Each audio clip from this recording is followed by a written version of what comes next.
Hello दोस्तों, आप लोगों के कहने पर हम इंग्लिश की क्वेश्चन एंड आंसर की प्यारी सी एनिमेटेड सीरीज लाए हैं। आज हम डीप वाटर के क्वेश्चन आंसर को समझेंगे। जिन लोगों ने हमारा डीप वाटर वाला वीडियो नहीं देखा तो वो देख लेना, जिससे ये हमारे क्वेश्चन आंसर आसानी से समझ आएंगे। उसका लिंक डिस्क्रिप्शन में डाल दिया है और इस चैप्टर के क्वेश्चन आंसर और नोट्स हमारे व्हाट्सएप ग्रुप में मिलेंगे। उसका लिंक भी आपको डिस्क्रिप्शन में मिल जाएगा। तो हम अब डिटेल से क्वेश्चन आंसर को समझते हैं। तो पहला क्वेश्चन है हमारा, what is the miss adventure that William Douglas speaks about. यानी कि विलियम डगलस जिस मिस एडवेंचर की बात करते हैं वह क्या है। तो भाइयों, मिस एडवेंचर का मतलब है एक दुखद या खतरनाक हादसा जो गलती से या मजाक से हो जाए। तो क्वेश्चन समझ में आ गया, अब आंसर देखते हैं। विलियम और Douglas had just learned swimming. William और डगलस ने अभी अभी तैरना सीखा था। One day an 18-year-old big cruiser picked him up and tossed him into the 9 feet deep end of the YMCA pool। मतलब एक दिन लगभग 18 साल का एक बड़ा ताकतवर लड़का उसे उठाकर YMCA के पुल के 9 फीट गहरे हिस्से में फेंक देता है। He hit the water surface in a sitting position। वह पानी की सतह पर बैठी हुई स्थिति में गिरता है। He swallowed water and went at one to the bottom। उसने पानी निगल लिया और तुरंत पुल के तल तक चला गया। He nearly died in this misadventure। इस हादसे में वह लगभग मर ही गया था। तो हमारा सेकंड क्वेश्चन है, What were the series of emotion and fears that Douglas experienced when he was thrown into the pool? What plans did he make to come to the surface? यानी कि जब डगलस को pool में फेंक दिया गया तो उसने कौन कौन सी भावनाएं और डर महसूस किए और उससे ऊपर आने के लिए उसने क्या योजना बनाई।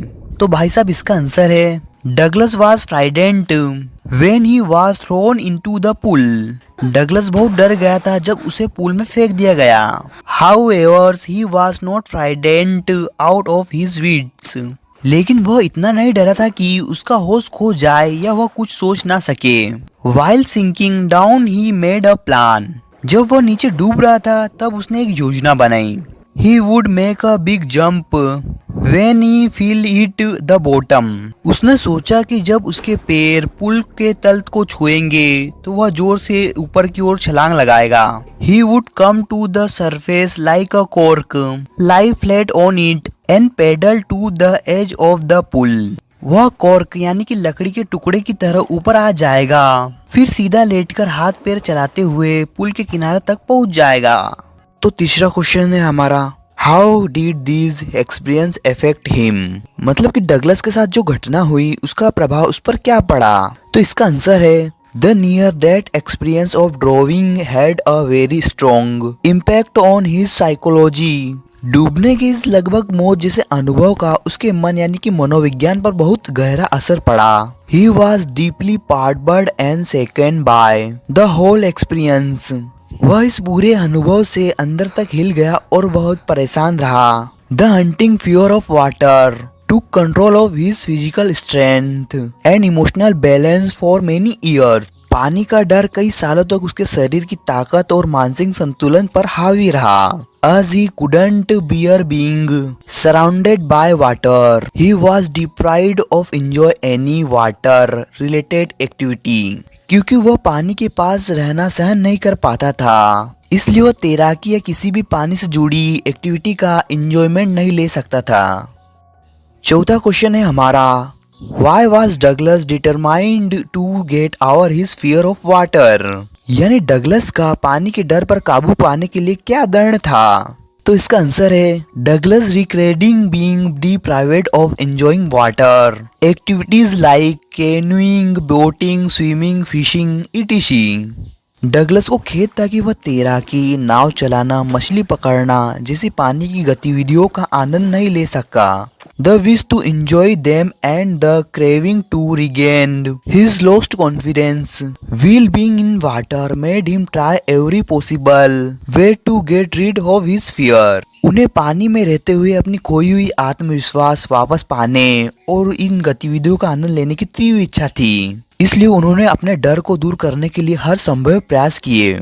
He was finally able to overcome his mental handicap by getting himself a swimming instructor and further ensuring that no residual fear was left. अंततः वह इस मानसिक कमजोरी पर काबू पा सका। उन्होंने अपने लिए स्विमिंग इंस्ट्रक्टर रखा और यह सुनिश्चित किया कि उनके अंदर डर का कोई भी अंश ना बचे। पांचवा क्वेश्चन है हमारा, how did the instructor build a swimmer out of Douglas. Instructor ने डगलस को स्विमर कैसे बनाया? तो आइए दोस्तों इसका आंसर जानते हैं। The instructor build a swimmer out of Douglas piece by piece. Instructor ने डगलस को धीरे धीरे एक एक कदम करके उसे स्विमर बनाया। For 3 months he held him high on a rope attached to his belt. 3 महीनों तक उसने उसे अपनी बेल्ट से जुड़ी रस्सी पर ऊपर उठाकर रखा। He went back and forth across the pool, panic seized the author every time. वह डगलस को आगे पीछे ले जाता। हर बार डगलस को डर और घबराहट हो जाती थी। The instructor taught Douglas to put him face under water and exhale and to raise his nose and inhale. Instructor ने डगलस को सिखाया कि वह अपना चेहरा पानी में नीचे डाले और सांस बाहर निकाले, फिर नाक ऊपर उठाकर सांस अंदर ले। Then Douglas had to kick with his legs for many weeks till they relaxed. फिर डगलस को कई हफ्तों तक अपने पैरों से किक मारनी पड़ी, जब तक उसके पैर आरामदायक और मजबूत ना हो गए। After 7 months, the instructor told him to swimming the leg of the pool. 7 महीने बाद इंस्ट्रक्टर ने उसे कहा कि वह अब पूल की पूरी लंबाई तैरे। हमारा 6th क्वेश्चन है, how did Douglas make sure that he conquered the old terror. यानी डगलस ने कैसे सुनिश्चित किया कि उसने पुराने डर पर काबू पा लिया? तो भाई लोगों इसका आंसर है, Even after the swimming training was over, Douglas wasn't confident about his swimming, or then he had overcome the fear. यानी स्विमिंग की ट्रेनिंग खत्म होने के बाद भी डगलस अपने तैरने या डर पर काबू पाए होने को लेकर आत्मविश्वासी नहीं था। He was determined to completely get rid of it forever. वह इसे पूरी तरह से और हमेशा के लिए खत्म करने का दृढ़ निश्चय कर चुका था। He swam alone in the pool. उसने अकेले पूल में तैराकी की। He went to Lake Wentworth to dive. वह गोता लगाने के लिए लेक वेंटवर्थ गया। There he tried every possible stroke he had learned. वहाँ उसने सभी तैराकी के स्ट्रोक आजमाए जो उसने सीखे थे। He found back the tiny vestiges of terror that gripped him in middle of the lake. उसने झील के बीचों बीच अपने अंदर बचे छोटे छोटे डर के निशान को दबाए और हावी नहीं होने दिया। Finally, in his diving expedition in the warm lake, he realized that he had truly conquered his old terror. अंततः वार्म लेक में अपने गोताखोरी के अनुभव के दौरान उसने महसूस किया कि उसने अपने डर पर वास्तव में काबू पा लिया। तो भाई आप देखते हैं हम 7वां क्वेश्चन। यहाँ से हमारे क्वेश्चन और आंसर थोड़े लंबे हो जाएंगे ना। How does Douglas make clear to the reader the sense of panic that grips him as he almost drowned dead? Describe the details that have made the description vivid. यानी कि Douglas ने readers को अपने लगभग डूबने के समय हुए अंत का एहसास कैसे कराया? उन विवरणों का वर्णन कीजिए जिन्होंने उसे जीवंत बना दिया। तो भाई साहब इसका आंसर है, Once Douglas was sitting alone at the YMCA pool waiting for others to come. Douglas अकेला YMCA पुल में बैठा था और दूसरे के आने का इंतजार कर रहा था। Then there came a big bruiser of a boy. He tossed him up and threw him into the deep end of the pool. तभी एक बड़ा और ताकतवर लड़का आया। उसने डगलस को ऊपर उठाया और पूल के गहरे हिस्से में फेंक दिया। Douglas went deep and swallowed water. He was at the sitting position at the bottom. Douglas गहरे पानी में गया और पानी निगल लिया। वह तल पर बैठने की स्थिति में था। He was frightened but was not out of his wits. On the way down, he had a strategy in his mind. वह डर गया था लेकिन उसका होश अभी तक काम कर रहा था। नीचे जाते समय उसके दिमाग में एक योजना बनाई। When his feet touched the bottom, he would make a great spring upward. Then he would paddle to the edge of the pool, but he came up slowly. जब उसके पैर तल को छूते वह जोर से ऊपर कूदेगा और फिर पूल के किनारे तैरते हुए आ जाएगा, लेकिन वह धीरे धीरे ऊपर आया। He opened his eyes and saw dirty water. He was deeply frightened. His legs seemed paralyzed. A great force was pulling him down. A stark power overpowered him. उसने अपनी आंखें खोली और गंदा पानी देखा। वह बहुत डर गया। उसके पैर सुन्ने लग रहे थे।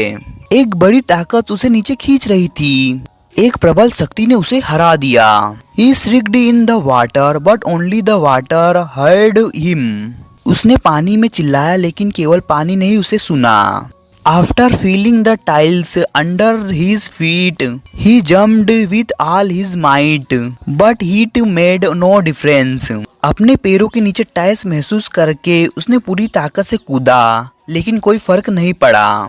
His legs ached and hurt through. Stark terror took him in its grip. His legs and arms could not move. उसके फेफड़े दर्द कर रहे थे और दिल जोर से धड़क रहा था। भयंकर डर ने उसे अपने कब्जे में ले लिया। उसके हाथ और पैर हिल नहीं रहे थे। He again tried for the third time. He searched for air but swallowed water. He felt rosy and ceased all efforts. उसने तीसरी बार प्रयास किया। वह हवा की तलाश में था लेकिन पानी निगल गया। वह सुस्त महसूस करने लगा और सभी प्रयास छोड़ दिए। He was close to oblivion. The curtain of his life fell and he lay unconscious. यानी वह मौत के कगार पे था। उसकी जिंदगी का पर्दा गिर गया और वह बेहोश हो गया। तो भाइयों, 8वां क्वेश्चन है हमारा, how did Douglas overcome his fear of water. मतलब कि डगलस ने पानी के डर को कैसे हराया। तो आंसर है हमारा, after his misadventure in the pool at the YMCA, Douglas was missed the fear of the water. YMCA के पूल में हादसे के बाद डगलस पानी के डर से गिर गया था। He realized that his fishing trips, canoeing, swimming and boating were over. उसे एहसास हुआ कि अब उसकी मछली पकड़ने, नाव चलाने और तैरने जैसी सारी खुशियां खत्म हो गई है।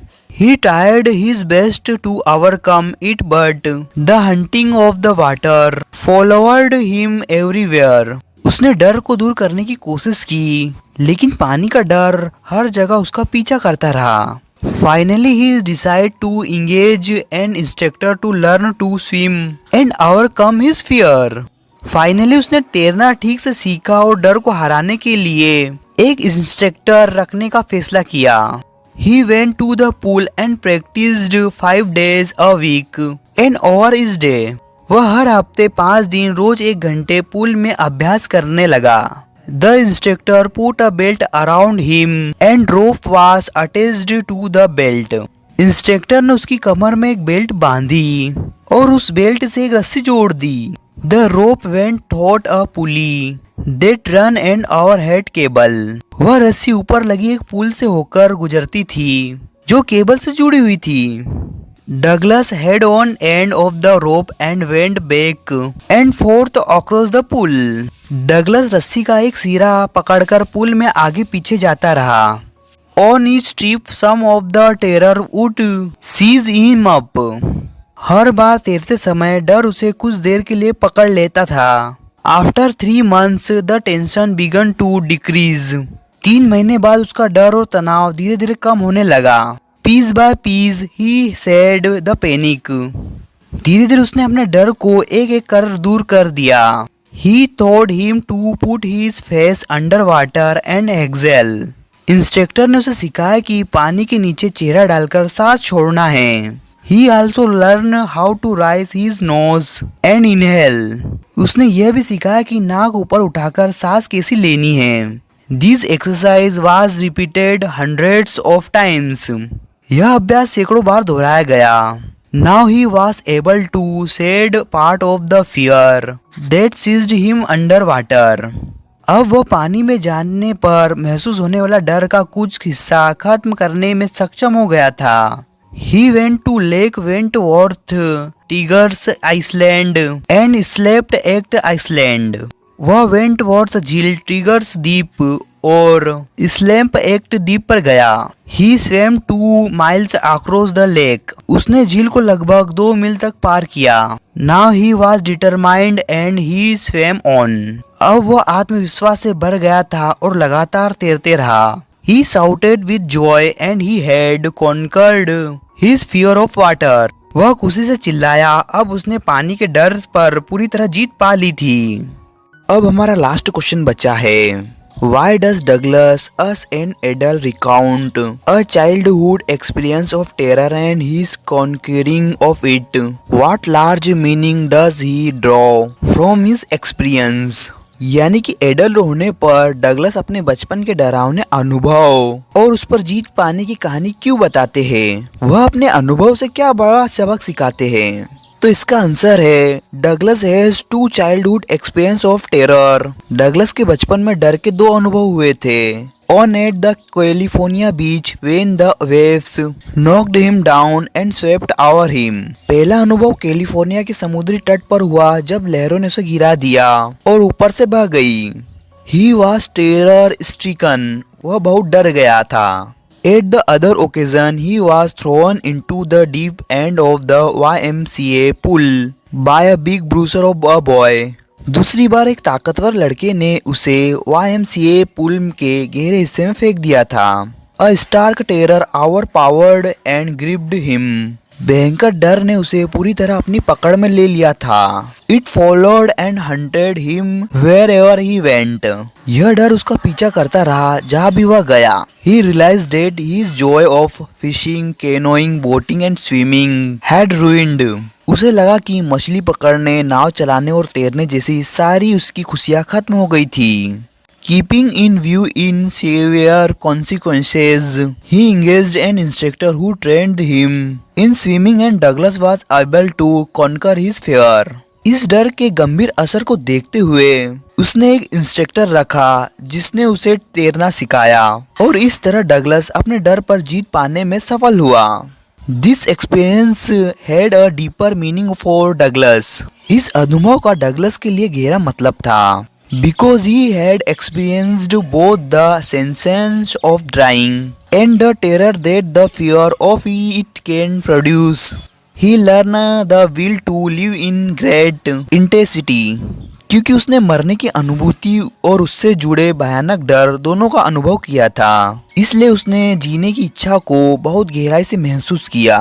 This experience can be realized by those who had faced to conquer it.